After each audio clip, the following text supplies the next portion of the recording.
Hello, good morning, students. Myself, Umashri Mathur from Kohinoor Kids Secondary School Academy, Nimka, Thana.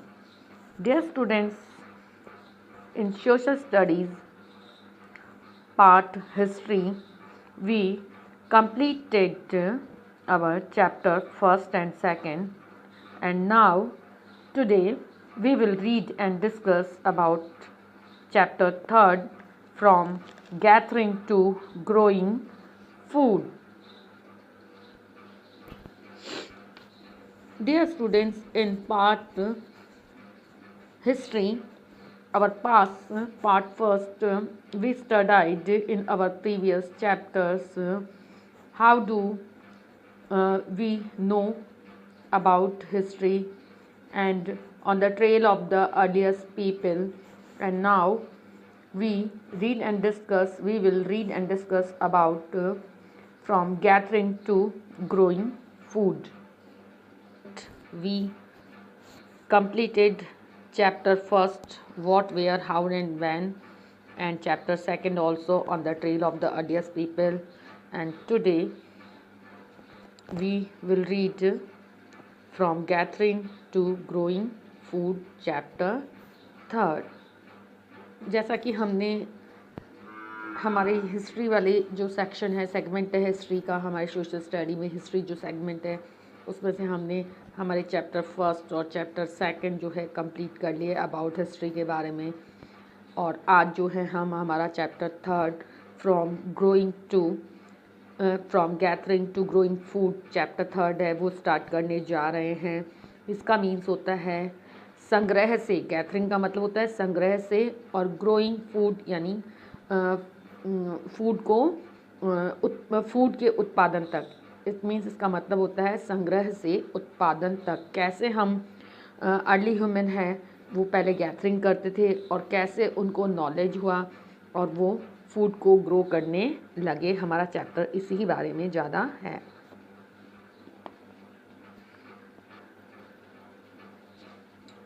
नेनियो का भोजन. Nenio was eating her favourite food, boiled rice, squash, pumpkins, beans, and meat. Her grandmother had grown the squash, pumpkin, and beans in the little garden plot at the back of her house. She remembered the food had been so different when she had been to Madhya Pradesh as part of a school trip. It was hot and spicy. Why was that so? नेनियंस का lunch यानी नई न्यूओं का भोजन. आज नई न्यूओं अपना पसंदीदा खाना खा रही थी. चावल, स्क्वॉश, कद्दू और जिसको बोलते हैं पम्पकिन्स, कद्दू और बीन्स. इसके अलावा जो है मीट यानी मांस या जिसको गोश्त बोला जाता है. स्क्वॉश, कद्दू और जो बीन्स हैं उसकी नानी ने अपने घर के पिछवाड़े के छोटे से बगीचे में ही उगा रखे थे. खाते खाते नैनुओं को पिछले दिनों अपनी स्कूल की तरफ से की गई यात्रा है वो याद आ गई. इस यात्रा के दौरान वह मध्य प्रदेश गई थी और मध्य प्रदेश में खाने की उसको याद आ गई. वह कितना मसालेदार खाना था, पर ऐसा क्यों था. ऑफ फूड, विभिन्न प्रकार के भोजन.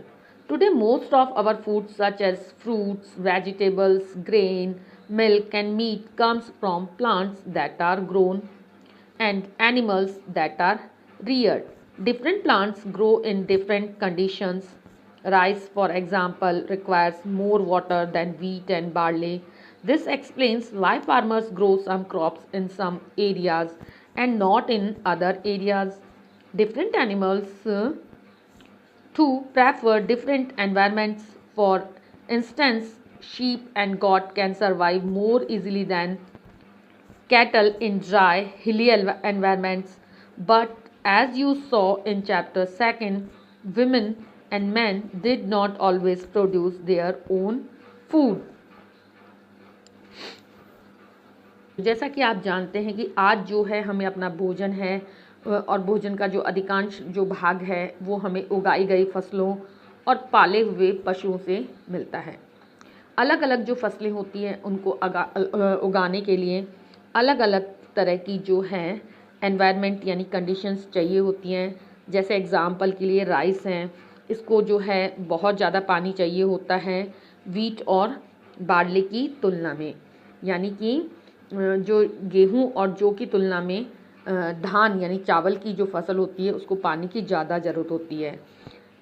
दिस एक्सप्लेन्स वाई, इसीलिए हम देखते हैं कि किसान विशेष फसल जो है विशेष क्षेत्रों में ही उगाते हैं, यानी जहाँ जैसी कंडीशंस होती है उसी के अकॉर्डिंग है जो क्रॉप्स को ग्रो किया जाता है फार्मर्स के द्वारा।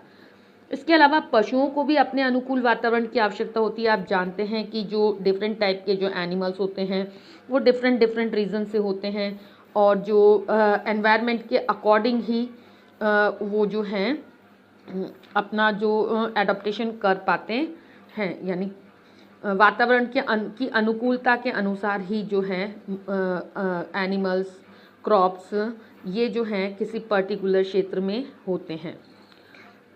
एग्ज़ाम्पल के लिए हैं, जैसे हम बोलें एग्ज़ाम्पल के लिए कि सूखी और पहाड़ी जो जलवायु होती है वहाँ जो कैटल होते हैं जैसे भेड़ या बकरी, ये अधिक आसानी से अपना सरवाइव कर पाते हैं। पर जैसा कि हमने चैप्टर 2 में रीड किया है कि स्त्री और पुरुष जो हैं वो अपने अपने भोजन का उत्पादन हमेशा से नहीं करते आए हैं। Answer of this question, how the beginning of farming and herding, तो किस तरह से जो है विभिन्न प्रकार के जो भोजन है और खेती है और पशुपालन है वो किस तरह से शुरू हुआ होगा। We have seen in chapter 2 that the climate of the world was changing and so were plants and animals that people used as food. Man, women and children probably observed several things: the places where the edible plants were found, how seed broke off stalks, fell on the ground and new plants sprouted from them. Perhaps they begin looking after plants, protecting them from birds and animals so that they could grow and the seeds could ripen. In this way, people became farmers.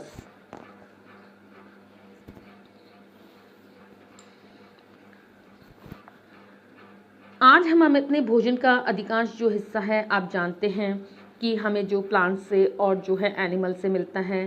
Chapter 2 में हमने read किया है कि दुनिया की जो जलवायु है वो बदलती रही है शुरू से, साथ ही लोग जिन वनस्पतियों और पशुओं का भोजन के रूप में इस्तेमाल करते थे वे भी बदलते रहे। लोगों का ध्यान कुछ बातों की ओर आ गया। लोगों का ध्यान जो है कुछ बीच में फ़ोन आ गया, उसका ध्यान है वो कुछ बातों की ओर गया, जैसे खाने योग्य जो प्लांट्स होते थे वो कहाँ कहाँ मिल सकते थे और सीड्स हैं वो कैसे अपनी जो है डंठल से टूटकर गिरते थे और गिरे हुए बीजों का अंकुरण यानी स्प्राउटिंग जो होती थी कैसे होती थी और उनसे पौधों का निकलना यानी फॉर्मेशन ऑफ प्लांट। इसी तरह उन्होंने पौधों की देखभाल करनी शुरू कर दी होगी शायद, और चिड़ियों और जानवरों से पौधों की सुरक्षा की होगी ताकि वे ठीक से बढ़ सकें, यानी क्रॉप है वो अच्छी हो सके और उनके बीज भी पक सकें।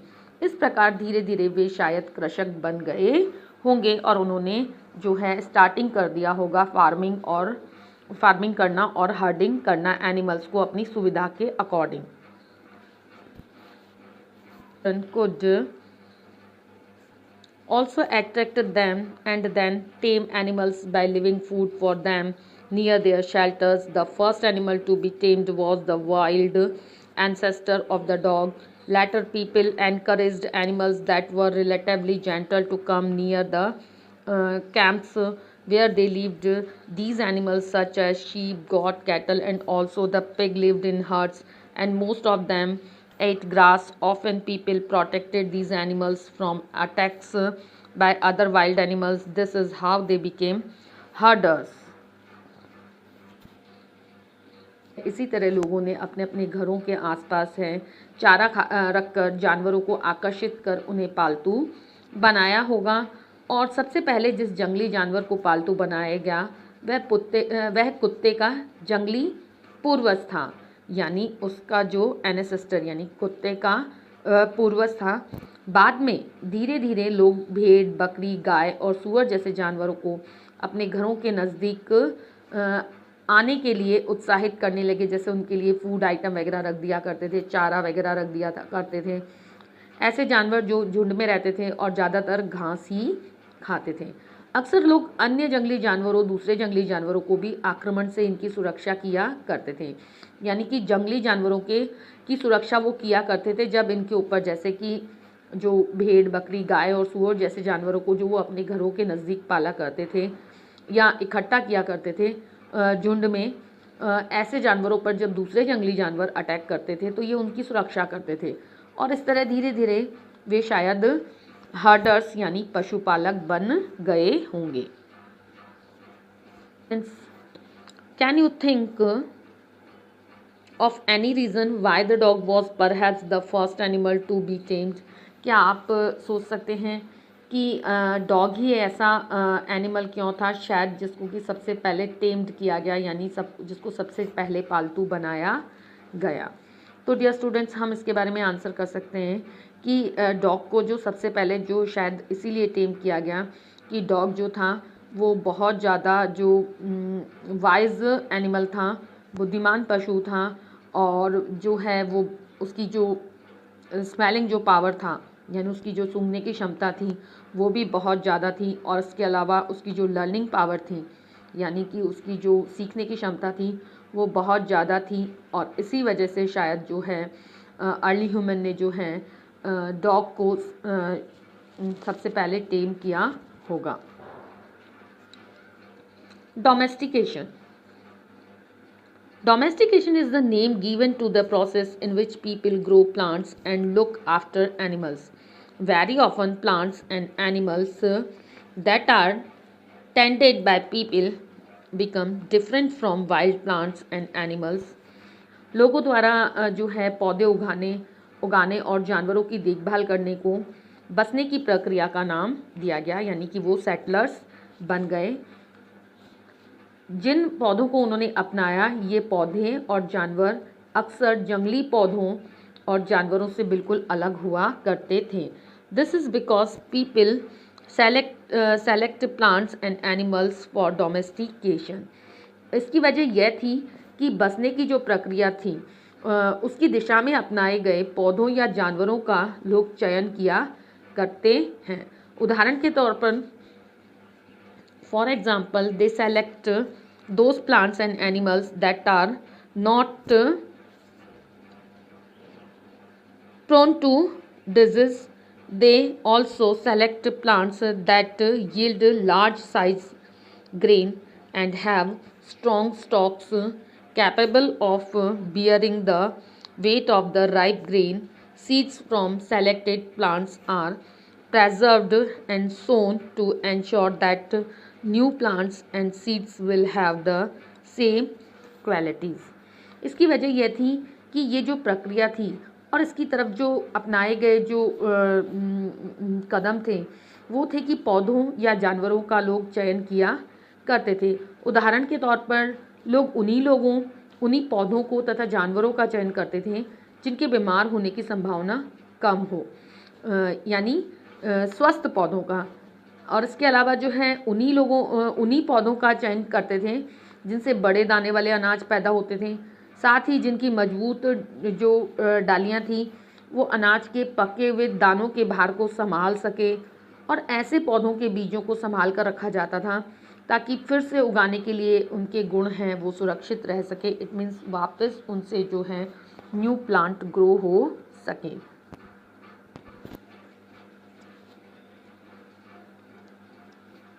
And amongst animals, those that are relatively gentle are selected for breeding. और अगर जानवरों के बीच में ये देखा जाए तो लोग हैं उन्हीं जो एनिमल्स का चयन किया करते थे या उनको चुनते थे, सेलेक्ट किया करते थे जिनसे कि ब्रीडिंग हो सकती थी। As a result gradually domesticated animals and plants become different from wild animals and plants.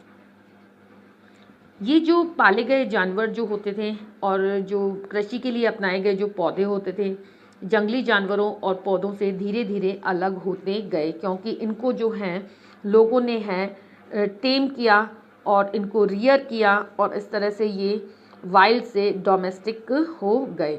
Example के लिए the teeth and horns of the wild animals are usually much larger than those of domesticated animals. अगर हम इसका example देखें तो example के तौर पर हम देखें तो वो जंगली जानवरों की तुलना में पालतू जानवरों के दांत और सींग छोटे होते थे। Look at these two sets of teeth. Which do you think pig and which to a domesticated animals? यहाँ आपको जो है फिगर के अंदर जो है टू टाइप के जो है टीथ शो किए गए हैं। इनमें तो जो है एक है जिसको बोलते हैं वाइल्ड बोअर यानी जंगली सूअर का, और दूसरा है पालतू सूअर यानी डोमेस्टिकेटेड बोअर का। तो इनमें से किसके जो टीथ हैं वो ज़्यादा बड़े और जो स्ट्रॉन्ग आपको दिखाई देते हैं वो हैं वाइल्ड बोअर यानी जंगली सूअर, और जो है ये वाला जो फिगर है शॉर्ट वाला, ये जो फिगर है इसमें आप देख सकते हैं कि जो एनिमल ये है डोमेस्टिकेटेड बोअर का और ये है वाइल्ड बोअर का। तो ये टीथ हैं वो इतने स्ट्रॉन्ग और ज़्यादा बड़े नहीं होते थे, और ये जो टीथ हैं ये स्ट्रॉन्ग और ज़्यादा बड़े लॉन्ग हुआ करते थे। Was a gradual process that look place in many parts of the world. Domestication का जो प्रोसेस था वो जो है पूरी दुनिया में धीरे धीरे होता रहा। It began about 12,000 years ago. ये लगभग आज से 12,000 साल पहले शुरू हुआ, और virtually all the plants and animals produce that we use as food today is a result of domestication. और आज हम भी वास्तव में आज हम जो भी भोजन करते हैं एज ए फूड के रूप में वो इसी डोमेस्टिकेशन की प्रोसेस का जो है रिज़ल्ट है। Some of the earliest plants to be domesticated were wheat and barley. The earliest domesticated animals include sheep and goat. इसके लिए आज भी हम उसी तरह से जो हैं फसलों में से जैसे गेहूँ और जौ है उसका यूज़ करते हैं, और इसी तरह से जो हमने एनिमल्स को टेम किया था, रियर किया था, जिनको हमने पालतू बनाया था, इन जानवरों में कुत्ते के बाद भेड़ बकरी आते हैं जिन्हें हम आज भी डोमेस्टिकेट करते हैं। Students, here is our new topic, a new way of life, यानी एक नए तरह का जीवन या एक नई तरह की जीवन शैली। If you plant a seed, you will notice that it takes some time to grow. This may be for several days, weeks, months, and in some cases years. When people begin growing plants, it means that they had to stay in the same place for a long time, looking after the plants, watering, weeding, driving away animals and birds till the grain ripened, and then the grain had to be used carefully. अगर आप भी कोई जो है plant के लिए कोई seed लगाते हो तो आप ध्यान दोगे तो आपको पता चलेगा कि इसे विकसित होने में समय लगता है। यानी कि कोई भी सीड है जब उसका प्रोसेस शुरू होता है तो उसमें समय लगता है। इसमें कुछ दिन लग सकते हैं, कुछ महीने या फिर कुछ साल तक लग सकते हैं। इसीलिए जब लोग पौधे उगाने लगे तो उनकी देखभाल के लिए उन्हें एक ही जगह पर लंबे समय तक के लिए रहना पड़ा होगा। बीज बोने से लेकर और फसलों के पकने तक पौधों की सिंचाई करना यानी उनकी वाटरिंग करना, वीड्स को हटाना यानी खरपतवार को हटाना, और जानवरों और चिड़ियों से उनकी सुरक्षा करने जैसे बहुत से काम इसमें शामिल थे। लोगों को ये सारे काम करने पड़ते थे सीड्स को या ग्रेन्स को प्राप्त करने के लिए। उसके बाद जो है as a grain had to be stored for both food and seed, people had to think of ways of storing it In many areas, they begin making large clay pots or wove baskets or dug pits into the ground. कटाई होने के बाद यानी harvesting के बाद जो है अनाज का उपयोग बहुत संभाल कर करते थे ये लोग, और अनाज को भोजन और बीज दोनों ही रूपों में बचाना इनके लिए बहुत ज़्यादा ज़रूरी होता था।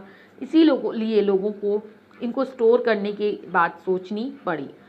बहुत से जो एरियाज़ थे उसमें लोगों ने जो हैं बड़े बड़े बर्तन बनाए, क्ले पॉट्स यानी बड़े बड़े बर्तन बनाए, और जो हैं टोकरियाँ बुनी होंगी, या फिर जो हैं उन्होंने ज़मीन में बड़े बड़े पिट्स खोदकर ग्राउंड में और इनको सुरक्षित रखा होगा। Do you think Hunter gatherers would have made and used pots? क्या आप ऐसा सोचते हैं कि शिकारी या फिर भोजन संग्रह करने वाले जो बर्तन बनाते थे और उनका प्रयोग करते होंगे? अपने जवाब का आपको जो है रीज़न भी बताना है। So dear students, our today's chapter second part first is completed.